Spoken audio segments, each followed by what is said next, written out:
I'm Tara Brabazon. I'm the Dean of Graduate Research at Flinders University, and welcome to Vlog 114, How to Be an Awesome Supervisor. Awesome. Brilliant. This vlog comes today via request, as almost all of our vlogs do, but this is a particularly special one. As some of you may remember, this vlog commenced life because I wanted to have a way to communicate, to see and talk and care for a whole series of people that are outside of Adelaide, outside of South Australia, and particularly for our wonderful students in the Northern Territory. In fact, in a very early vlog, I think I said something like, if one person in Darwin sees these vlogs and it helps them, then it is worth doing. And I meant that at the time. I mean it now.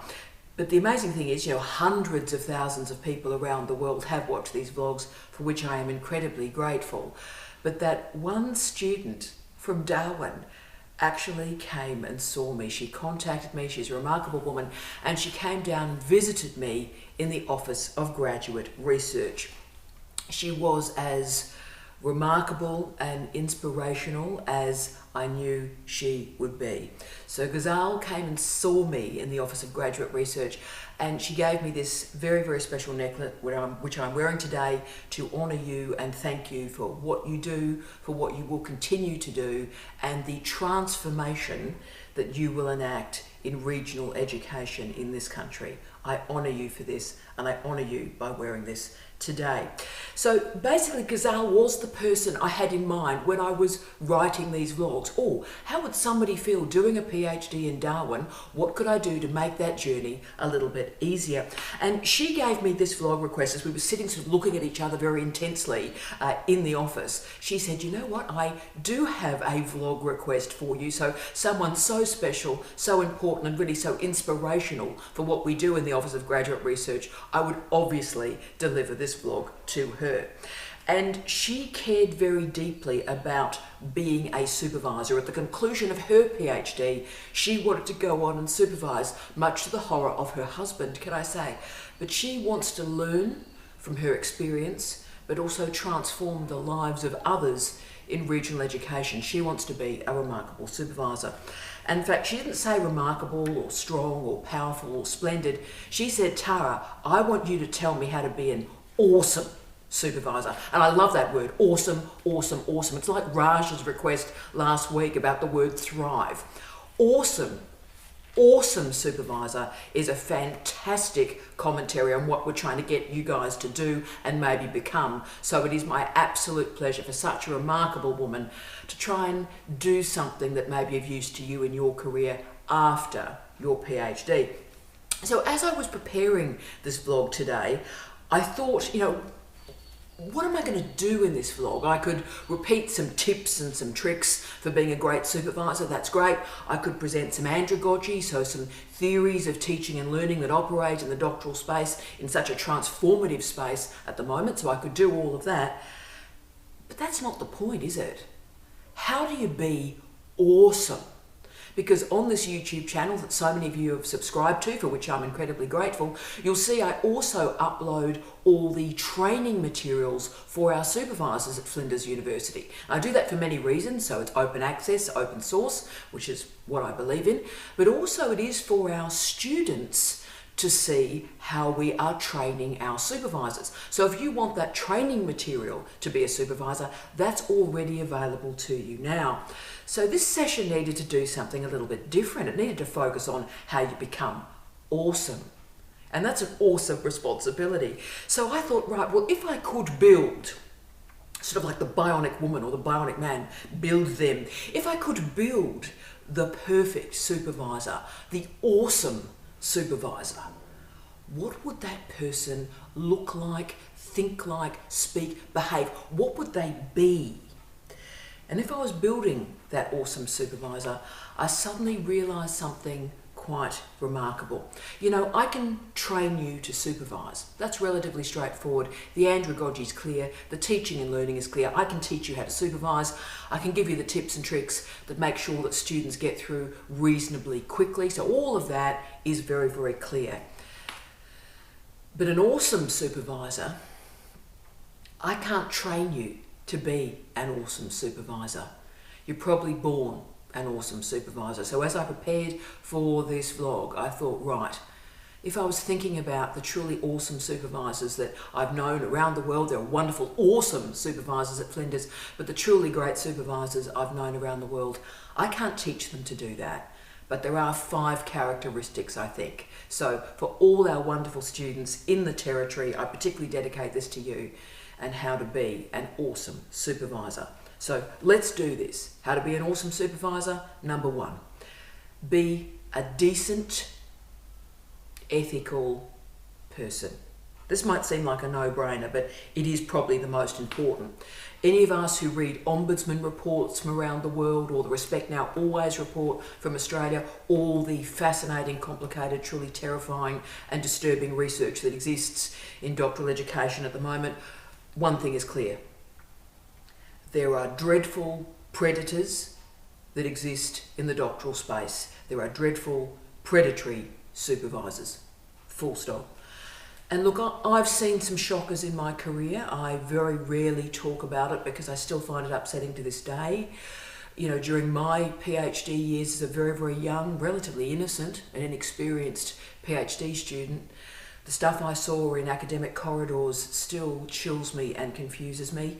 As an early career researcher, you know, I looked into the abyss and I saw a lot of horror there. And similarly, as a senior scholar, the stuff that we see, you shake your head, but you also want that activism element too, because you just go, oh, isn't this horrendous? But then you want it to stop. You want to make sure that this is the last generation where this sort of behaviour is perpetuated, but also accepted. So we know there are supervisors who trade sexual favours. We know there are supervisors who pretty desperately take authorship off their own students in all sorts of problematic ways. And there's all sorts of supervisors who demand attention, demand flattery from the community of their PhD students. So if I am constructing an awesome supervisor, we have to commence with the characteristics of a decent, ethical person. They understand the power that we hold, and they wield it with care, and they wield it with respect. Every action they enact comes from a duty of care.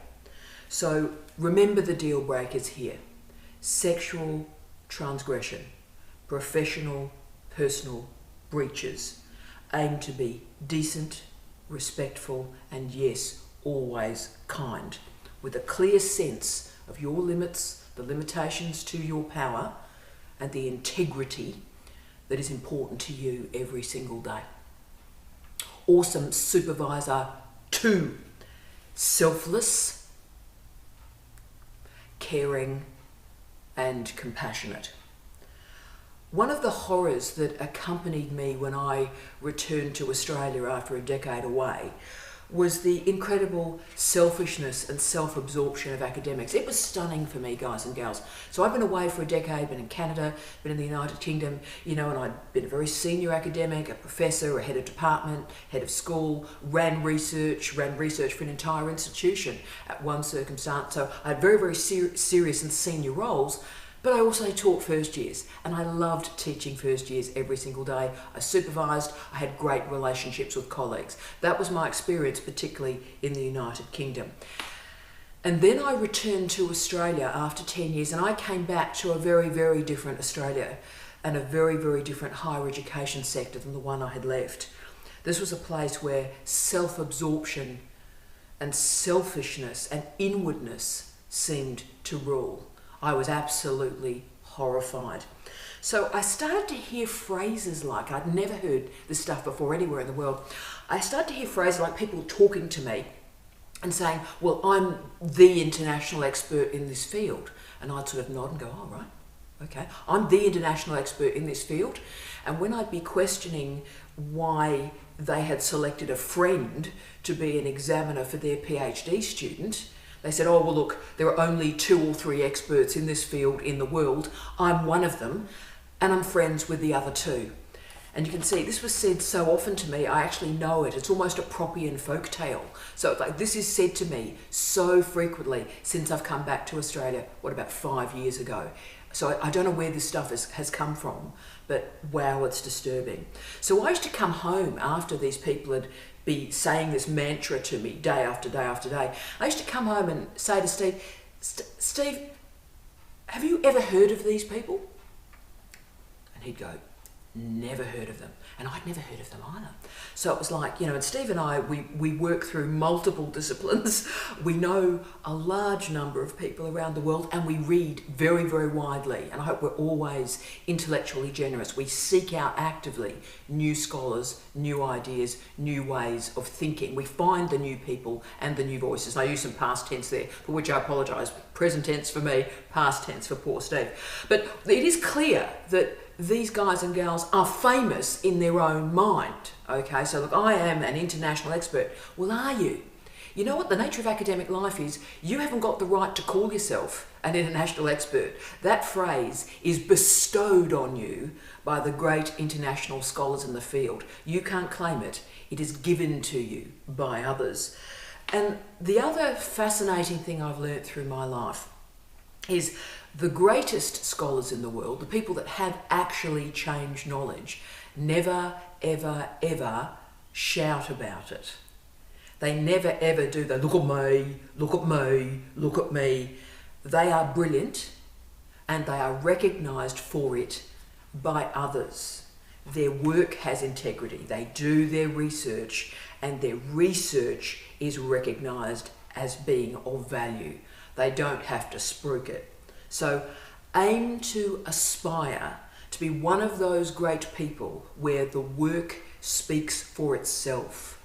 The research is of such a high quality, of such power and interest and innovation that it speaks for itself. Produce great work, don't shout about it, and then park your own career, because your career is going fine, park your own career and focus on the needs of the student. 3, awesome supervisor. 3, a belief in learning. Now, yes, awesome supervisors believe in learning, but I can't tell you how many academics around the world complain about professional development. So why do I have to do professional development? I'm an experienced supervisor. I don't have to do professional development. Well, you do, because the world is changing every single day. Doctoral education is changing radically, month upon month and year upon year. So how you used to supervise probably doesn't have a huge amount of relevance to what is happening now. So also, we work in a university. We have the great privilege of working in a university. So we are in the learning business. That's what we do. So how ironic is it if a PhD supervisor in a learning business, a university, says, I don't particularly want to learn? That worries me a great deal. So think about it. We've got supervisors complaining about doing professional development. That is a 1-hour lunchtime seminar. Once a year doing a 1-hour lunchtime seminar. Oh, look, I'm just too busy for that. Really? What I think we've lost from that type of culture is the recognition that learning is a gift.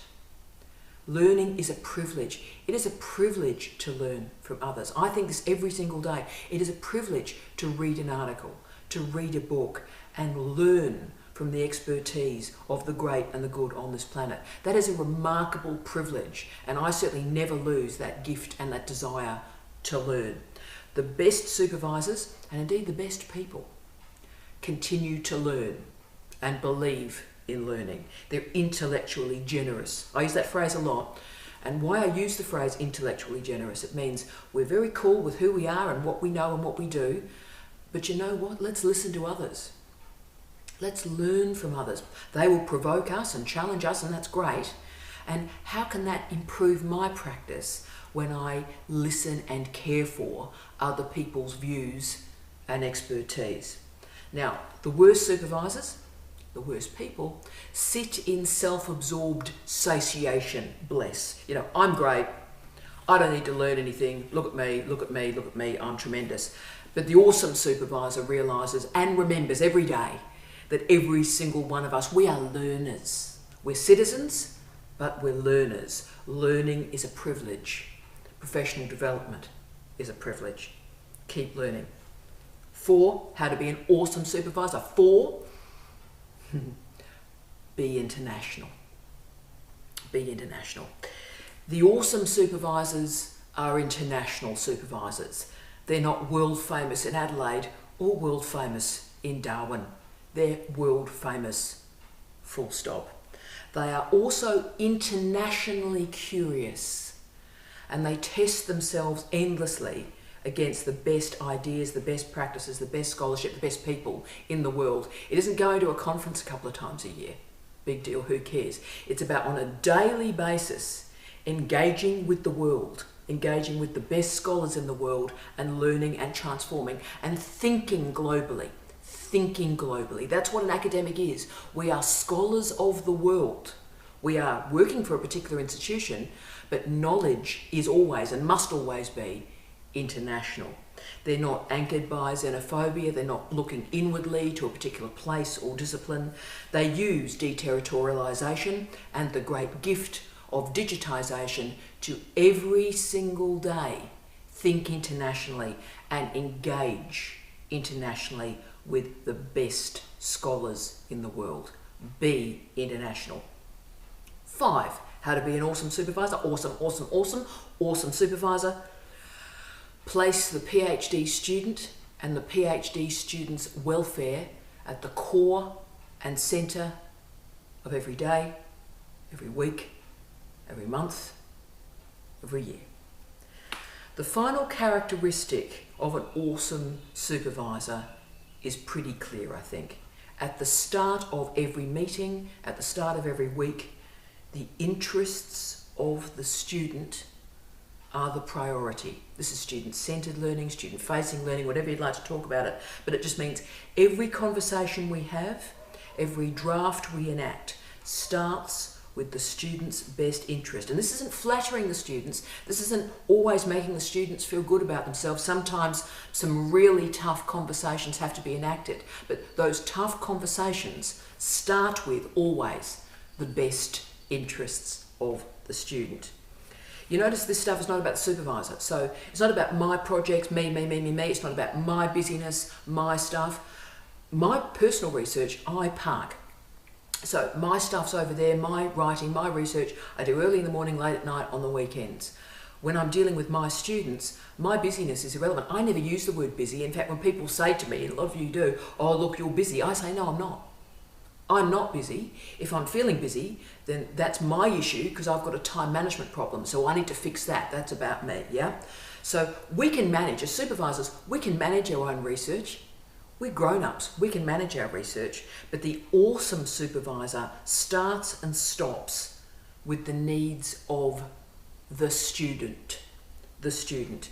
The great supervisor, yes, listens to students, but also because we listen carefully, we can figure bespoke strategies that may be for professional development, a distinctive way of learning, of supervising, and moving you in and through your candidature and career. As we all know, I think awesomeness is in the eye of the beholder, but there's no doubt that the best supervision is student-centered supervision. We start with the student, we start with the student's project, and it's not me, let's talk about my research. Should we just talk about me a bit more? Because I love talking about me, let's talk about me. That's fantastic. It's actually parking that stuff. We're the grown-ups. Let's talk about the student. Now, this was a fascinating vlog for me to write for you all because it would have been very easy to go into tips and tricks, very easy to go into sort of supervisory strategies, if you will, of great scholars, maybe some hagiography, we could have done that stuff.